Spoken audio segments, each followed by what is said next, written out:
어떤 사람이 무엇을 얻기 위해 매우 많은 값을 지불했다고 하면, 그리고 그 대가를 지불했다고 하면 그만큼 그것은 가치 있는 것이었다라는 사실을 우리는 이해할 수 있습니다.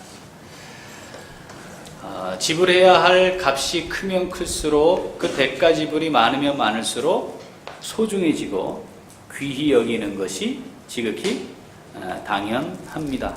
그런 것들 하나씩 갖고 계시죠? 들으려고 산 가방인데 아까워서 들지 못하고 장롱에 보관해야 하는 이런 현상들도 종종 있을 것 같기도 합니다. 어떤 값을 지불했는가, 그리고 얼마나 이해하기 어려울 만큼의 대가를 지불했는가, 이런 생각을 하기 시작하면 야, 이건 정말 귀하고 가치 있는 거였는가 보다. 다른 사람들이 어떻게 여기고 판단하느냐 보다는 그 사람과 관계된 그것과의 사이에서만 평가할 수 있는 것이 되겠죠.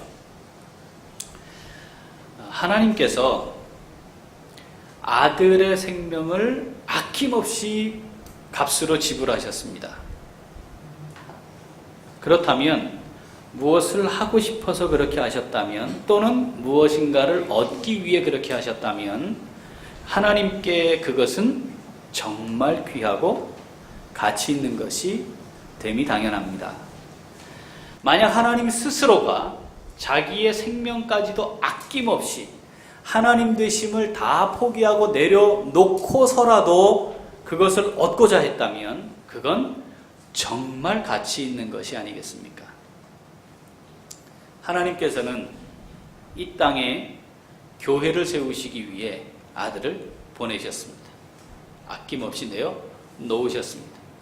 이 땅에 오신 하나님이신 하나님의 아들은 교회를 이 땅에 세우기 위해 자기의 생명을 30년의 모진 고통, 고난을 무릅쓰고 그 생명까지도 아낌없이 내어 놓으셨습니다. 그렇다면 교회는 하나님께 있어 우리가 이해할 수 없을 만큼, 그리고 우리가 평가하기 어려울 만큼 정말 귀하고 소중하고 가치 있는 대상입니다. 개혁교회, 하나님의 말씀에 입각해 바르게 세우고자 하는 교회들이 신앙생활의 기본적인 표지로 이야기할 때 세 가지를 이야기합니다. 우리 잘 알죠? 첫 번째, 하나님 중심. 두 번째, 말씀 중심. 세 번째, 교회 중심. 이렇게 말하는 것이 결코 틀리지 않은 것이죠. 왜냐하면 하나님은 교회를 정말 소중하고 귀하게 여기기 때문에 그렇습니다. 지금까지 우리는 5번에 걸쳐서 하나님을 향하여 충성한 예수 그리스도 우리 주님의 삶의 모범을 따라가며 어떻게 충성하는 성도의 삶을 살아야 하는지 말씀을 살폈습니다. 오늘 이제 이 충성에 대한 말씀을 마무리하면서 바로 이 교회와 관련되어 충성하는 삶이 어떠한 것인지 함께 말씀을 나누면서 정리를 좀 하고자 합니다. 하나님은 교회를 정말 사랑하시죠. 귀히 여기십니다. 이 땅에 하나님의 나라의 모형으로 교회를 두셨고요. 그리고 이 교회들을 통해 하나님의 나라를 확장해 나가십니다. 그리고 하나님은 교회를 통해 여전히 구원의 은혜를 베푸시고 모든 성도들에게 은혜의 통로가 되도록 지금도 보존하시고 이끌어 가십니다. 교회를 세우시기 위해 직접 그 생명을 아끼지 않으신 주님, 승천하신 후 지금 뭐 하고 계시죠?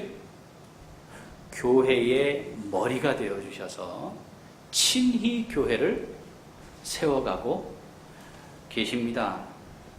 하나님의 절대적인 관심 어디에 있습니까? 교회에 있습니다. 그렇다면 이 하나님을 향하여 마음과 몸을 다해 충성하는 성도로 살아가는 사람들 역시 관심이 어디에 있어야 합니까? 교회에 있어야 하는 것이 지극히 당연합니다. 하나님께서 교회를 세우시기 위해 나를 구원하셨습니다. 그리고 나를 교회의 지체가 되게 하셨습니다. 그리고 우리를 향해 충성할 것을 요구하시는데, 얘들아, 나의 관심이 어디 있는지 아니? 교회에 있어 라고 말씀하신다는 사실을 기억한다면 우리는 지극히 당연히 우리의 관심도 교회에 있어야 하고, 하나님의 관심이 교회에 있다는 것은 이 땅의 하나님의 나라의 모형이자 은혜의 통로가 되는 교회를 잘 세워가기를 원하시는 것이므로, 지극히 당연하게 모든 성도들은 교회를 잘 세워가려면 어떻게 해야 할까에 관심을 가져야 하고, 그것에 마음과 몸을 다하여 충성하는 것이 지극히 당연하다 하겠습니다. 오늘은 그렇게 교회를 세우기를 원하시는 하나님의 뜻에 따라 마음과 몸을 들여 충성하는 성도로서의 삶을 살아가는 것이 어떠한 것인지 우리에게 주시는 하나님의 음성을 함께 듣고자 합니다. 자, 첫째. 다시 한번 첫째. 자, 하나님의 관심의 대상이자 하나님이 가장 귀히 여기시는 교회, 그 교회를 세워가는 것이 성도들의 마땅한 바라고 여기는 하나님을 향해 충성하는 사람들. 자, 두 가지예요. 함께 세운다입니다.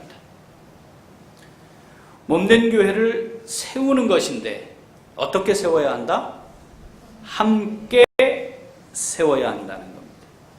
에베소서 4장 15절 16절 오늘 본문을 한번 다시 읽어보겠습니다. 오직 사랑 안에서 참된 것을 하여 범사에 그에게까지 자랄지라. 그는 머리니 곧 그리스도라. 그에게서 온몸이 각 마디를 통하여 도움을 받음으로 연결되고 결합되어 각 지체의 분량대로 역사하여 그 몸을 자라게 하며 사랑 안에서 스스로 세우느니라. 아멘. 머리가 되신 주님, 몸인 교회. 그런데 그 몸을 어떻게 자라게 해야 하고 스스로 설 수 있도록 해야 합니다. 그런데 그렇게 하는 과정과 방법이 뭐여야 하느냐? 머리 되신 주님과 연결되어 있는 몸이 지체들로 구성되어 있는데 이 지체들이 마디를 통해 연결되고 결합되어야 한다는 겁니다. 연결되고 결합되어 있어야 한다. 그래서 하나가 되어서 머리 되시는 주님이 의도하시는 대로 함께 움직여지고 활동하여서 머리 되신 주님이 원하시는 결과물, 열매를 맺어야 하는 것이죠. 각 마디와 그리고 지체들의 연결과 결합. 어떻게 비유를 할까 생각을 해봤습니다. 여러분, 여기는 현대 자동차가 있는 도시니까 여러분 혹시 자동차가 만들어지는 공장을 또는 조립하는 과정 보신 적 있으십니까? 네. 처음부터 재료가 준비되고 조립이 되어 차량이 완성되기까지 그냥 똑같은 과정을 가고 있는 것 같지만 각자 위치가 서로 다르고 역할이 다르고 부품 조립되는 게 다른데 물 흘러가듯이 멈추지 않고 각각의 역할과 기능들을 하면서 조립이 됐을 때 완성된 자동차가 나오는 거죠.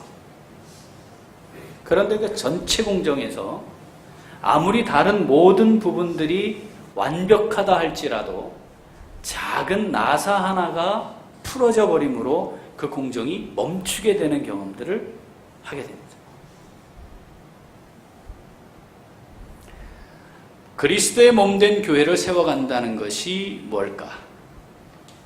하나님이 우리를 각각의 지체로 부르셔서 몸을 이루셨고 이 몸된 교회를 통해 하나님의 일들이 이루어진다는 것 무엇일까? 보이지 않는 위치에서 보이지 않는 일들을 하기도 하고 저게 그렇게 중요한가 싶기도 한데 어떤 경우에는 반드시 있어야 하는, 그리고 어떤 경우에는 눈에 띄지도 않는 위치에 있지만 여전히 전체를 세워가는데 매우 중요한 역할을 하는 그런 부분들이 잘 연결되어 있을 때 몸이 몸으로서의 역할을 제대로 감당해 낸다는 겁니다. 제가 차를 귀한 분들을 모시고 순서를 맡아서 가는 길이었습니다. 예배를 드리는데 순서를 맡은 분들을 제가 모시고 가니까 마음이 급했죠. 그리고 고속도로를 운행해야 하는 상황이었습니다. 시간이 빠듯하니까 과속도 하고 하여튼 빨리 가야 하니까 막 달렸습니다. 그런데 갑자기 차가 푸드득 푸드득 하는 겁니다. 이거 왜 이러지? 불 들어온 것도 없어요. 뭐 계기판에 이상한 뭐가 뜬 것도 없고 아무 이상이 없는데 차가 푸드득 푸드득 하는 겁니다. 고속도로인데 또 어떻게 할 겁니까? 차를 세울 수도 없고. 그래서 밟았더니 또 갑니다. 그래서 갔는데 얼마 가지 못해 푸드득 푸드득 하더니 차가 섰습니다. 뭐 차가 쓴 거야 고치면 되는데 이거 예배도 있고 순서도 맡았고 골치 아프지 않습니까? 이걸 어떻게 하나? 그래서 전화를 했죠. 보험사에 전화를 했더니 견인차가 와서 제 차를 끌고 제일 가까운 휴게소까지 갔습니다. 원인은 연료가 다 떨어진 겁니다. 아니 차를 운전하는데 기름 탱크에 연료 있나 보고 가는 사람이 어디 있습니까? 뭐 보는 거예요? 게이지 보는 거죠. 그런데 차는 현재 반 이상의 기름이 남았다고 게이지는 가리키고 있습니다. 연료를 넣고 다시 출발해서 갔습니다. 차가 다른 모든 부분에 수만 개의 부품으로 이루어진 차가 아무 문제가 없는데 하나가 딱 고장난 겁니다. 뭡니까? 연료 게이지가 고장난 겁니다. 그 차는 멈춰서고 말았습니다. 보이지 않는 부분, 확인되지 않는 부분, 별거 아니라고 여겨지는 어떤 부분들이 있는데 사실은 그것으로 인해 몸 전체가 영향을 받는 일들이 존재하고 하찮게 여기고 보잘것없게 여기고 함부로 하는 어떤 것들이 전체에 영향을 미치는 일들을 우리는 종종 발견하게 됩니다. 교회는 함께 세워가는 주님의 몸이다 라고 하는 겁니다.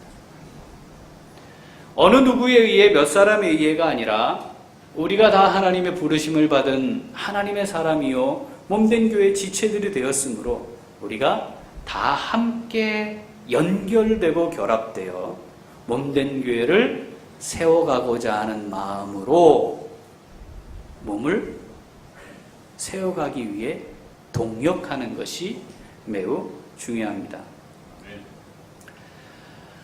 세상은 충성해야 하는 이유를 다양하게 설명합니다. 그런데 그 다양한 설명들 중에 통하는 바닥에 흐르고 있는 공통분모가 있습니다. 그게 뭐냐면 더 많은 것을 얻고 누릴 수 있기 때문이라는 겁니다.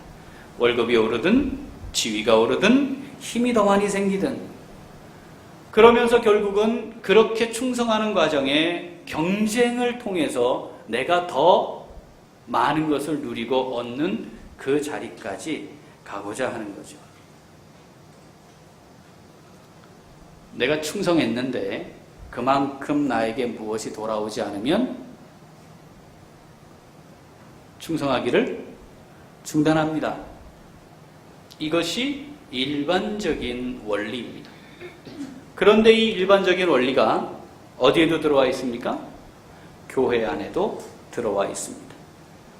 하나님의 말씀의 원리가 아닌 일반적인 원리가 교회 안에 들어왔을 때 우리는 이것을 이런 용어로 부릅니다. 세속화. 세속화된 원리가 교회 안에 들어왔습니다. 그래서 하나님께 시간을 드립니다. 돈도 드립니다. 힘도 드립니다. 재능도 드립니다. 그런데 이건 누가 시켜서 하는 일이 아니었습니다. 여러분 그렇지 않나요?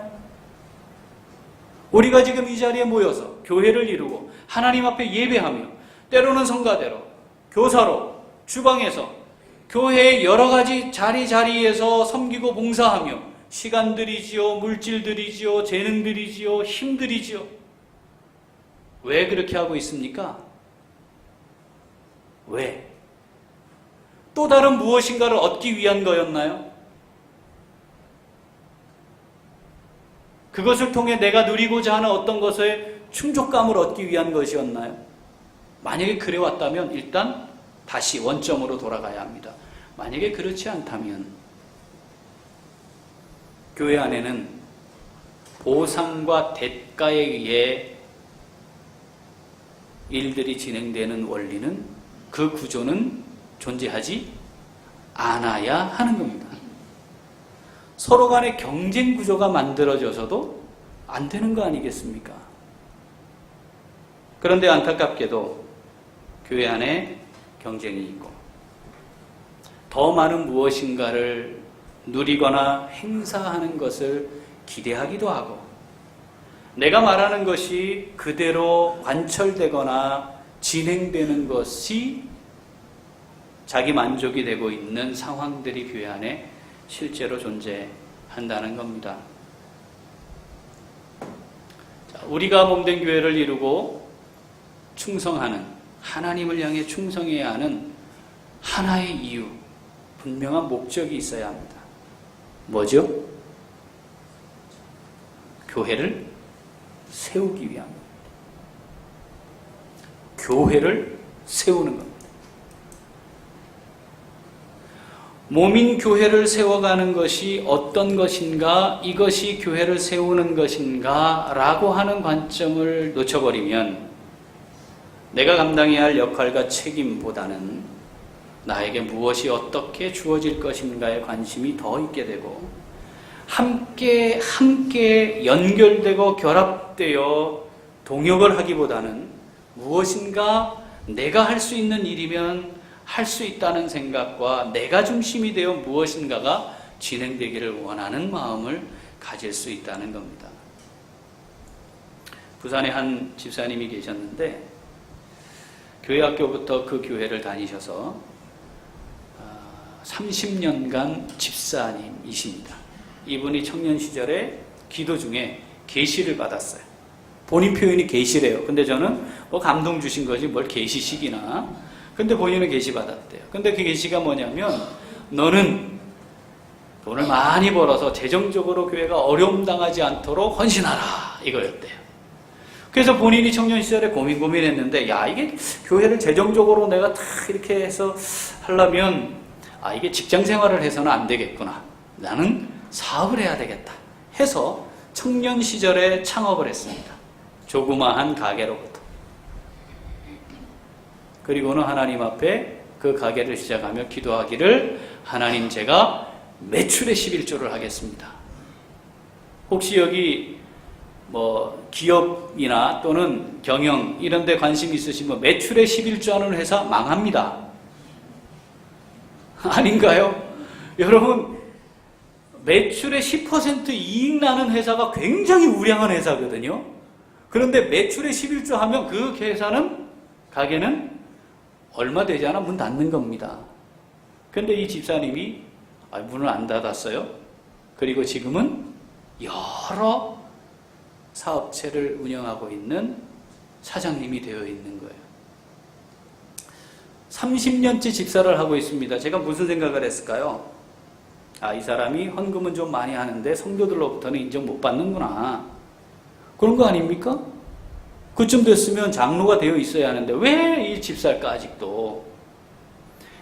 그렇게 생각을 하는 찰나 이런 말씀을 하는 겁니다. 목사님, 제가 30년 동안 집사인 이유는 교회가 투표를 할 때마다, 임직자를 뽑기 위한 선거를 할 때마다 만약에 나를 장로 후보로 누군가 추천을 하거나 그렇게 해서 투표하면 나는 바로 오늘부로 교회를 나갈 것이다. 나를 장로시킨다고 하는 순간 나는 이 교회를 떠날 것입니다. 제발 그러지 마십시오. 근데 이게 워낙 진지해가지고 누구도 장로님으로 추천을 못한 거예요. 왜 그랬습니까? 목사님, 제가 교회의 재정에 적지 않은 부분을 감당하고 있는데 혹시 제가 장로가 되면, 저도 저를 잘 아는데 혹시 제가 헌금 좀 많이 한다고 제가 하고 싶은 대로 뭐를 하게 될 확률이 있고 그러면 내가 그때 가서는 어떻게 할까? 내 범죄하는 거 아닌가? 그래서 제가 자신이 없어서 제가 그냥 30년째 집사로 있습니다. 굉장히 겸손하고 교회를 생각하는 마음으로 본인이 지금 집사인 것을 이야기했습니다. 여러분 생각은 어떠십니까? 네. 여러분 생각은 어떠십니까? 우리 교회도 매출에 11조를 해야 되겠다, 막 이런 청년이 있기를 갑자기 마음에 감동이 있으십니까? 네, 내 아들이 그렇게, 내 딸이 그렇게 하면 좋겠다, 이렇게 감동을 좀 바꾸시고 굉장히 겸손하고 교회를 더 깊이 생각하고 그렇게 하는 것처럼 보이기도 하지만, 제가 이 집사님께, 집사님, 장로가 되든 교회의 직분을 받는 것은 하나님이 우리에게 은혜로 주시는 것이지 내가 갖거나 갖지 않거나를 결정하는 게 아닙니다. 만약 자격을 따라 한다고 하면 저도 바로 택시기사를 하든지 배추장사 해야 됩니다. 이게 자격이 있어서 획득하는 게 아니기 때문에 집사가 되는 것도 하나님의 은혜요, 장로가 되는 것도 하나님의 은혜라고 고백을 하셔야 합니다. 그리고 제가 성경을 2개 읽어줬습니다. 디모데전서 3장 13절 한번 읽어보죠. 집사의 직분을 잘한 자들은 아름다운 지위와 그리스도 예수 안에 있는 믿음의 큰 담력을 얻느니라. 아멘. 하나님이 주신 직분을 은혜로 여겨 잘 감당하면 뭐가 생긴다고요? 지위도 얻고 믿음의 큰 담력도 있으니. 자, 믿음의 큰 담력이라는 것이 무엇입니까? 하나님이 내게 은혜 주시고 맡기시면 그렇게 하나님 앞에 헌신하겠습니다 라고 결정하는 겁니다. 디모데전서 3장 1절 읽어보죠. 미쁘다 이 말이여 곧 사람이 감독의 직분을 얻으려 함은 선한 일을 사모하는 것이라 함이로다. 아멘. 미쁘다 이 말이요. 이야, 정말 좋다. 이런 거예요. 뭐가? 야, 장로가 되기를 사모하는구나. 김성원 형제, 지난번에 얘기했으니까 뭐 또 그대로 해야지 어떡하겠어요, 그지? 근데 장로가 되기를 사모하는가?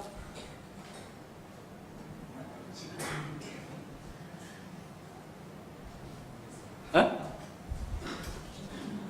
장로가 되기를 사모하는 것, 이 직분을 얻으려 하는 것, 이게 얼마나 선한 일을 사모하는 것이냐. 그래서 제가 읽어드렸어요. 그리고 집사님, 그런 와중에도 정말 겸손히 몸된 교회를 잘 세우기 위해 섬기는 것이 무엇인지 지금부터 고민하고 붙들고 기도하고, 그래서 교회를 잘 세워가는 장로로 은퇴하세요. 제가 다른 사람은 모르지만 집사님이 장로 장립할 때 제가 반드시 오겠습니다. 연락하십시오. 와서 축복하겠습니다. 몸된 교회를 세워가야 한다는 것에 초점을 잘 맞추고, 우리가 다 함께 그렇게 연합하고 결합되어 교회를 세워가야 한다는 사실을 놓치지 않아야 합니다. 우리가 여기 있는 이유 바로 그것입니다. 함께. 어떤 경우는 매우 중요한 부품일 수도 있고 눈에 띄는 부품일 수도 있습니다. 우리 몸에도 여러분, 우리 신체 조직이 눈에 보이는 게 많습니까? 보이지 않는 게 많습니까? 보이지 않는 게 훨씬 많은 겁니다. 그 보이지 않는 것들이 자기 자리에서 정확히 자기 기능과 역할을 감당하기에 이 몸이 지금 제가 이렇게 떠들고 있는 거죠. 보이지 않기 때문에, 하찮다고 여겨지기 때문에, 아무도 관심 갖지 않기 때문에 나는 뭔가, 그건 몸된 교회를 제대로 이해하지 못한 것입니다.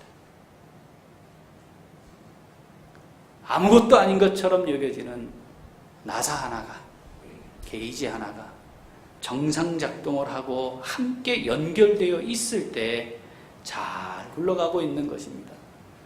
우리 교회가 제대로 세워지고 있다면, 그리고 그 역할을 감당하고 있다면 참 별것 아니지만 우리 모든 성도들이 지체가 되어서 그 자리에 여전히 있기 때문에 그런 것이죠. 약한 지체가 있을 수 있습니다. 성경은 분명한 원리를 제공합니다. 뭐죠? 약한 지체를 위해 다른 지체들이 더 많이 수고하고 헌신해라. 약한 지체의 약함을 보완하고 살피고 도와서 그 지체가 함께 몸된 교회를 세워가는데 동역할 수 있도록 하라. 이것이 성경적인 원리입니다. 세속적인 기준이 들어오면 어떻게 하면 되죠? 약한 지체 때문에 우리 문제가 많다고 이야기하면 되는 거죠. 필요하면 그거 갖다 바꿔 끼워버리면 되는 거죠. 그러나 주님의 몸된 교회는 함께 그 약한 지체를 위해 더 힘을 쓰고 더 많이 수고하고 땀 흘리며 함께 세워가는 것, 그 원리를 놓치지 말아야 함께 몸을 세워갈 수 있습니다. 함께 몸을 세워가는 우리 충성된 성도들의 아름다운 공동체, 우리 교회가 될 수 있기를 소원합니다. 아멘. 자, 둘째. 다시 한번 둘째. 자, 분량대로 헌신합니다. 오늘 본문을 한 번 더 읽어보겠습니다. 에베소서 4장 15절 16절. 오직 사랑 안에서 참된 것을 하여 범사에 그에게까지 자랄지라. 그는 머리니 곧 그리스도라. 그에게서 온 몸이 각 마디를 통하여 도움을 받음으로 연결되고 결합되어 각 지체의 분량대로 역사하여 그 몸을 자라게 하며 사랑 안에서 스스로 세우느니라. 아멘. 분량대로 역사하여입니다. 자, 마땅히 감당해야 할 역할과 그 역할을 어떻게 내가 지니고 있는 믿음만큼 하는 겁니다. 그런데 자, 이 안에 세속화되는 모습이 등장합니다. 그게 뭐죠? 나는 그렇지 않은데 그런 것처럼 보이고자 하는 겁니다. 주님이 이걸 아주 강력하고 단호하게 금하셨어요. 사람에게 보이려고 해서는 안 된다. 외식하지 말아야 한다. 나는 그런 것처럼, 나는 그래야 되는 것처럼 생각을 하기 시작하는 순간 이 모습을 통해 사람들이 나를 어떻게 바라볼까에 자꾸 마음을 두게 되면 지금 이 순간 이 상황에 함께 하시는 하나님이 아닌 그 사람들의 평가에 마음이 쏠리게 되고, 평가를 의식하게 되는 순간 어떻게 돼요? 좋은 평가를 받고자 하는 마음이 자연적으로 우리 안에 있게 되어 있습니다. 그건 어떻게? 위장하죠. 무엇인가로 나의 모습이 아닌 다른 모습으로 보이고자 노력하죠.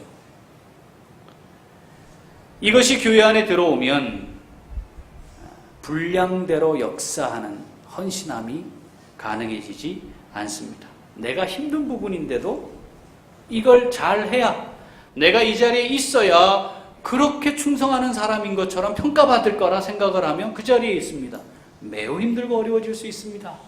나는 이 일을 하는 것이 준비가 되어 있지도 않을 뿐 아니라 기쁨이 없습니다.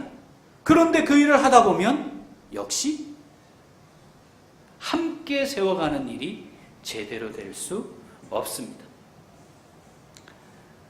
기쁨으로 감당하는 것, 하나님이 주시는 은사를 따라 기쁨으로 감당하는 것, 이것이 분량대로 헌신하는 겁니다. 우리 할렐루야 성가대원 여러분, 분량대로 헌신하시는 거죠? 8분이 지금 안 하셨어요. 분량대로 헌신하시는 거죠? 그래야 됩니다.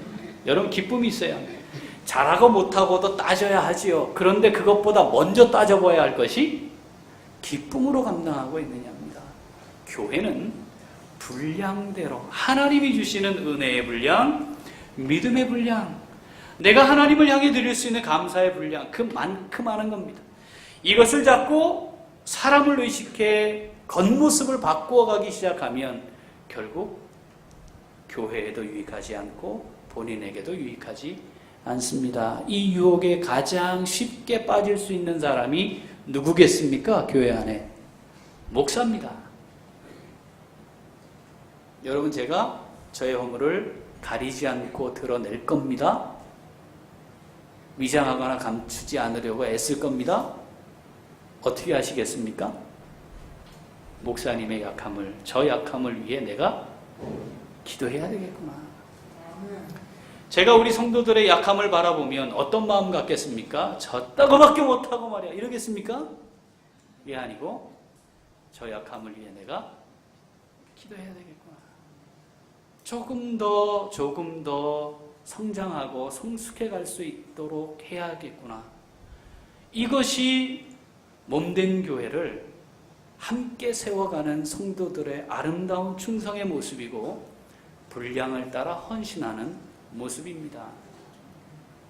그렇게 분량을 따라 충성하는 성도들에게 반드시 나타나야 하는 열매가 하나 있습니다. 그게 뭐냐면 진보와 향상입니다. 그렇게 헌신했는데 10년 전이나 10년 후인 지금이 별로 발전되는 게 없다면 이건 정말 마음을 다해 충성했는가, 정말 충성한 것인가를 돌아보아야 하죠.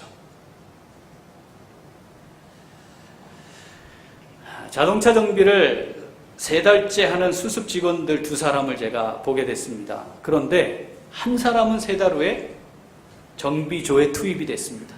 근데 한 사람은 여전히 수습 위치에서 벗어나지 못했습니다. 처음 시작할 때 전혀 이 정비와 관련 없는 상황에 놓여 있다가 처음으로 일을 배우기 시작했습니다. 자, 능력의 차이가 있어서 어떤 사람은 빠를 수 있고 어떤 사람은 느릴 수 있습니다. 그런데 문제는 이 사람들이 얼만큼 능력을 가졌느냐가 아니라 여기에 이르기까지 충성했느냐입니다. 하나님이 보시는 것은 지금 훨씬 능력이 많아진 사람을 잘했다고 말씀하시는 것이 아니라 지금 이 자리에 이르기까지 충성했느냐를 보시는 거라는 겁니다. 충성하면, 자, 3달 만에 정비조에 투입된 이 친구는 근무 시간과 상관없이 일을 했습니다. 근무가 끝났는데도 잔업을 하고 있으면 그 파트에 가서 서서 어떻게 하는가를 보았다 합니다. 그리고 회사에 와서 일하는 것 이외에 또 다른 서적을 찾아서 열심히 서적을 통해 이론을 익히고 다시 출근을 하면 그것이 그렇게 되는 건가를 유심히 바라보고 앞에 하고 있는 기사님들이 하고 있는 걸, 선배들이 하는 걸 바라보면서 이걸 이렇게 채우니까 조금 더 빨리 체결이 될 수 있구나. 저게 훨씬 더 안전하게 될 수 있는 거구나. 라고 하는 것을 점점 빠른 속도로 익혀갔다는 거죠.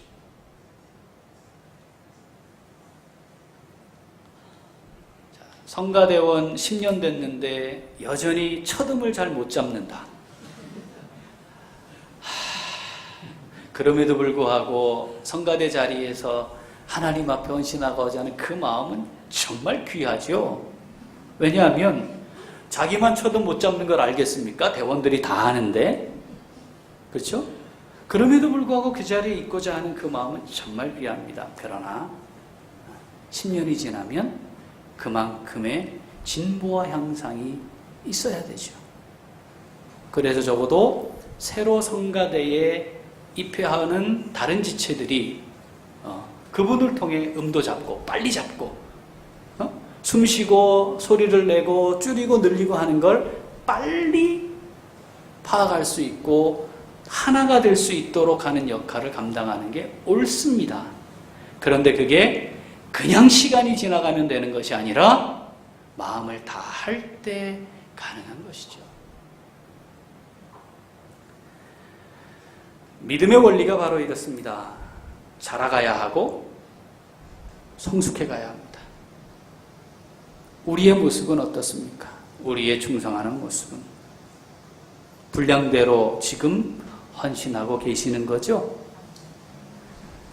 10년 뒤에 우리의 분량이 더 커져가면 좋겠습니다. 그리스도에게까지 자라가는 거죠.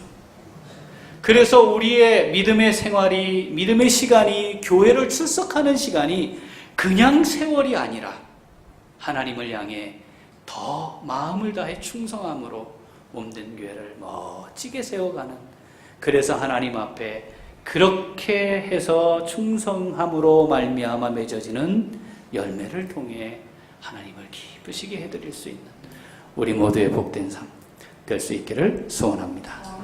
기도하겠습니다.